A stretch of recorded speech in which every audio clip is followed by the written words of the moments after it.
ಈ ನೀಟ್ ಎಕ್ಸಾಮನ್ನು ಪದೇ ಪದೇ ಕ್ಯಾನ್ಸಲ್ ಮಾಡೋದ್ರಿಂದ ವಿದ್ಯಾರ್ಥಿಗಳಿಗೆ ಭಾಳಷ್ಟು ಕಷ್ಟ ಆಗುತ್ತೆ.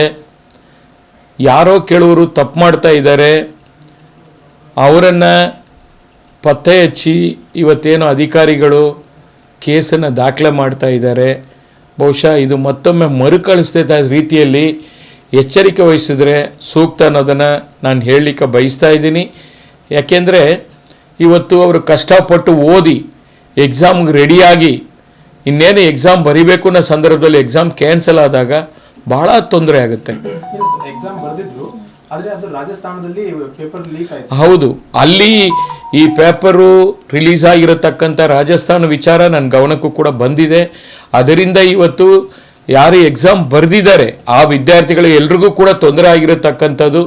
ಈ ಒಂದು ಘಟನೆ ಆಗದಿರತಕ್ಕಂಥ ರೀತಿಯಲ್ಲಿ ಸರ್ಕಾರ ಆಗಲಿ ಇಲಾಖೆ ಅಧಿಕಾರಿಗಳಾಗಲಿ ಎಚ್ಚರಿಕೆ ವಹಿಸಿ ಇದಕ್ಕೆ ಏನು ಬೇಕು ಕ್ರಮ ವಹಿಸಬೇಕು ಅಂತೇಳಿ ಈ ಸಂದರ್ಭದಲ್ಲಿ ಹೇಳಲಿಕ್ಕೆ ಬಯಸ್ತಾ ಇದ್ದೀನಿ.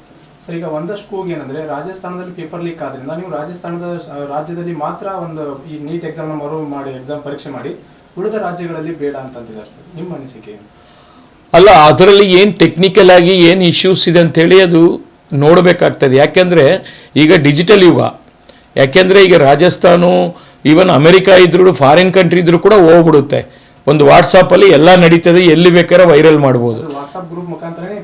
ಹೌದು, ಅದರಿಂದನೇ ಈಗ ಅದನ್ನು ಕ್ಯಾನ್ಸಲ್ ಮಾಡಿ ಮುಂದೂಡಿಕೆ ಮಾಡ್ತಾ ಇರತಕ್ಕಂಥದ್ದು. ಬಟ್ ಇದು ಮತ್ತೊಮ್ಮೆ ಮರುಕಳಿಸೋ ರೀತಿಯಲ್ಲಿ ನೋಡಿಕೊಂಡ್ರೆ ಸೂಕ್ತ ಅನ್ನೋದು ನಾನು ಹೇಳಲಿಕ್ಕೆ ಬಯಸ್ತಾ ಇದ್ದೀನಿ.